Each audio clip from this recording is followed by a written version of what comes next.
Can you give us a 5-minute overview of the complexity and the scale and how collaboration allowed you to pull that off?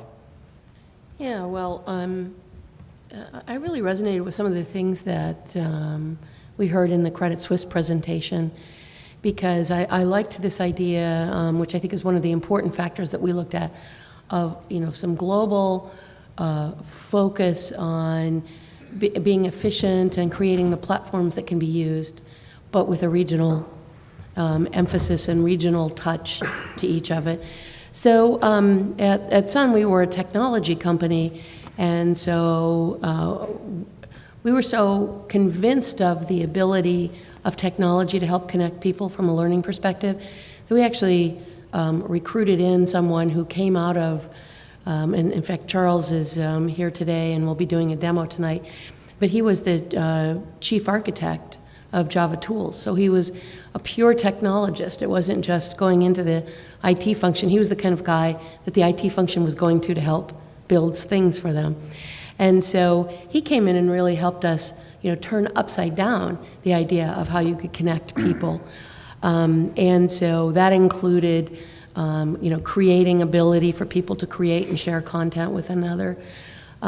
It also included figuring out ways, because when you've had a very decentralized company and you start to centralize platforms, you'll find, for those of you who are familiar with the terms learning management systems or LMSs, we had 9 of them. So we created a mashup platform that was the user interface for employees.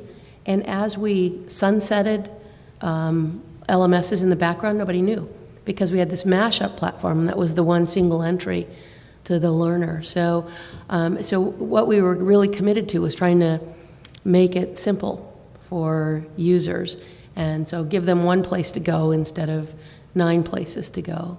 And of course, this included our external customers as well, who were coming to Sun to learn things. So I want to just sort of walk through business requirements and maybe have each panelist talk about the business requirements, the business challenges that you see that drive the need for CIO and CLO, learning and IT collaboration. We're working with the call centers, some interesting things there in terms of speed and accuracy. Taking one from a design standpoint, and some of the online learning we use on the technical systems that they use, 7 different systems for these call center folks. But we're embedding some of the simulations around how the system functions and works, actually embedding it into the programs itself so they don't have to go into a separate learning event. So we're embedding the use of the system into the actual processing system itself with prompts. The other thing that's kind of interesting, and we're at some of the beginning stages of this, but we're calling it answers on demand, but we're using call center analytics where we're shoving blocks of 50,000 phone calls through what's literally spyware technology that identifies keywords and what are the key issues of the day, shoving that through, or shoving these calls through to identify what are the top 10 drivers of call volume, which means agent questions or customer questions, and then ultimately embedding the answers to those questions in the processing system for both the agents and the call centers, so that in the context of the system where the questions are coming up, the questions are available at the click of a mouse for the top 10 drivers of call volume. Ultimately, one of the things that we're trying to do with the IT department and the chief information officer is we're trying, right now it's a push or it's a pull. They have to ask the question. Where we're trying to go is, how do we, one, streamline the process of the call analytics into the key questions and key drivers, and then how do we create those situations where it can actually anticipate the questions, theoretically anticipate the questions, and provide the answer before they come up. So anyway, hopefully both those things, we can drive greater sales, greater speed, greater accuracy in terms of call center and ultimately customer experience. if these guys hadn't preceded me, my first answer would have been speed to market is, one of the most important things, I think, in today's competitive environment. It's particularly rough during the Great Recession, which officially ended in June, I'm told. So from the news, yeah. So what it makes me think about then is, you know, as we were discussing, you know, 8 months to get to quota, for example, one of the big ways to avoid that is to not have turnover. And so to kind of link to my prior conversation, I think that one of the things, and the Credit Suisse presentation, one of the things we found is that if people have great career plans, they can begin to see progress in their career and they're likely to stay. And that's really important to the millennial generation. So in HR, we've gone towards broad banding of salaries, and people don't see as much progress in their salary. So they've got to see progress somehow. And so these job bands and the job roles that they've created at Credit Suisse, I think, are really great ways to help hold on to the talent and the intellectual property you have so that you can have speed to market. If we don't do things like that, I think we've got to, you know, come up with other incentives, rewards to hold on to folks so that we can have this speed to market. Because if we're constantly turning over employees, we're never going to have speed to market. Typically, everyone feels that investing in learning and collaborating with the CIOs and CLOs is the right thing to do. Investing in learning and talent transformation is the right thing to do. But it's the first to get shot down. Primary reason being hard quantifiable benefits and ROI. And you guys talked about some good metrics which clearly demonstrate the need to do that. So especially with Jim, in your case, you know, given the thousands of agents you have scattered around, I'm just wondering if there are 2 or 3 of these metrics that were measured as a result of your investments in learning that you could go to your CEO and say, hey, you know, look, these are the benefits that we achieved because we did X, Y, and Z. Yeah, and admittedly, sales is probably the easiest place to start because there's real easy metrics on sales. You had a learning event or you put in place learning infrastructure, how many people touched it and what happened to their sales. So, you know, I think it gets a little bit squishier around that. I kind of have this statement with my guys because we're kind of maniacal about assessments, and particularly level 3s and level 4s, because candidly the CEO doesn't care about level 1s and level 2s. They have a modest interest in level 3s, but what they want to show me the number that shows that my problem was solved. And I think, and this is as a broad industry, and one of the things that we've got to do is we've got better discipline about putting up and standing up metrics and assessment metrics, and particularly level 3 and level 4 metrics around our learning solutions. But as an example, I tell my guys that if you can't show me the level 4, you're building the training for free. And what I mean by that is that we can't win. If I can't show you that I made a difference in behavior and ultimate results, then we just spent $10, $15, $20, $30,000 on a learning solution that felt good, and that's about all we're going to get out of it. What we've got to be able to do is clearly identify with leaders of the different business units what their problems are, whether it's the CEO, the EVPs, what are their business problems, what numerics, what metrics, if they occurred, would indicate the problem is solved, and then we've got to stand up our assessment frames around those with an emphasis on level 3s and 4s so that we can go in with infrastructure and visibility. Here was your problem, this was the number that indicated the problem, this was the learning sequence that occurred, the audience that went through the sequence won, the audience that did not lost or did not win. We solved your problem. What problem do you have next? Great. And Carrie, you want to talk about measurement? Yeah, I thought I'd get down to 2 very specific examples from Sun.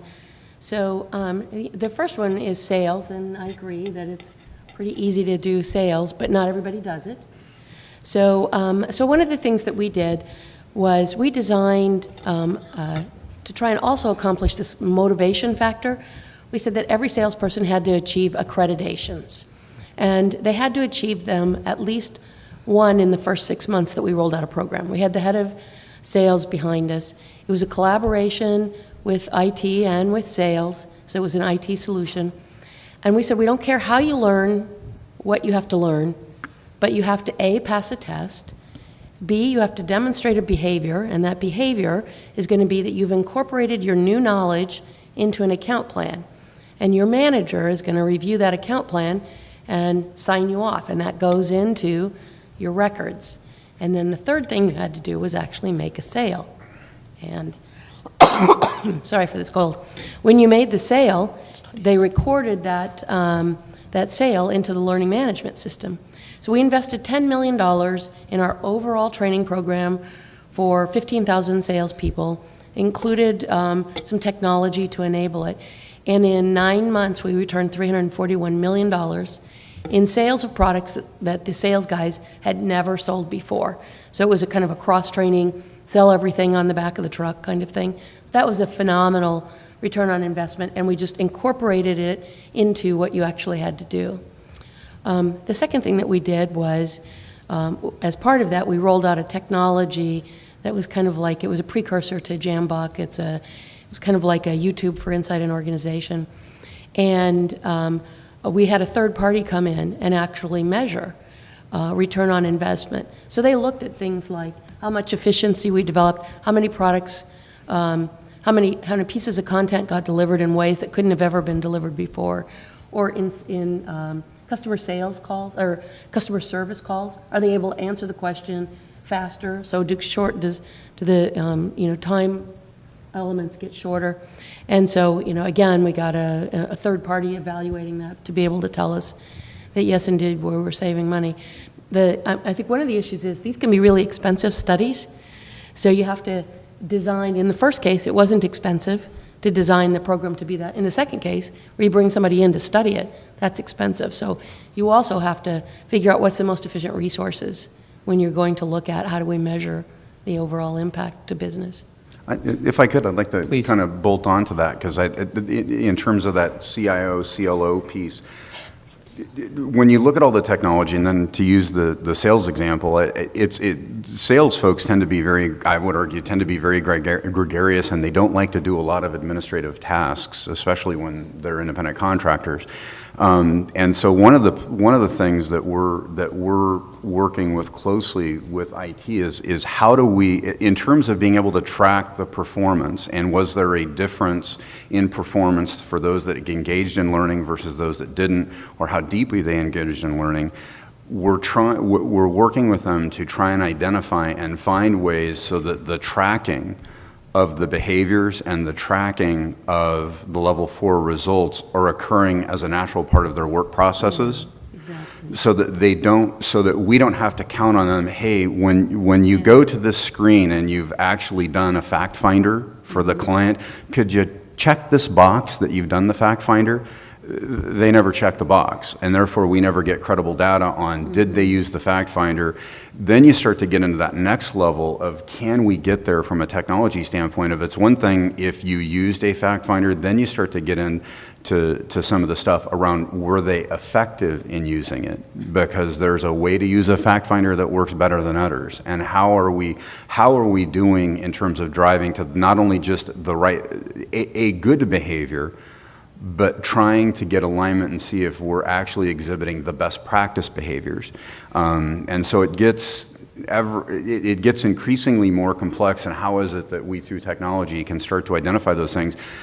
And I hate to say it selfishly, because I want those metrics so that I can either prove that I won or see that I'm losing and make the navigational changes in the underlying learning support to get to the behaviors that we need.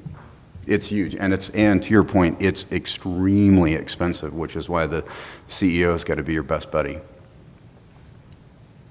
Question? Yeah, do you have a question here? Yeah, I really appreciate all the examples that you're providing, and I, when I think about it, of course, sales is, you do have some harder numbers, but it still comes across to me as a little bit black and white. Mm-hmm. Right? Because there's so many variables that go into whether your training is going to be successful or not. Mm-hmm. So how do you manage those variables? How do you really know that, okay, you can do a control group and all that good stuff, but still it's a very complex world that we mm-hmm. operate in, and the problems and the challenges that we're trying to help the CEO with are mm-hmm. complex and involve many different people. So I'd be curious to know how you handle all of the variables that are around that.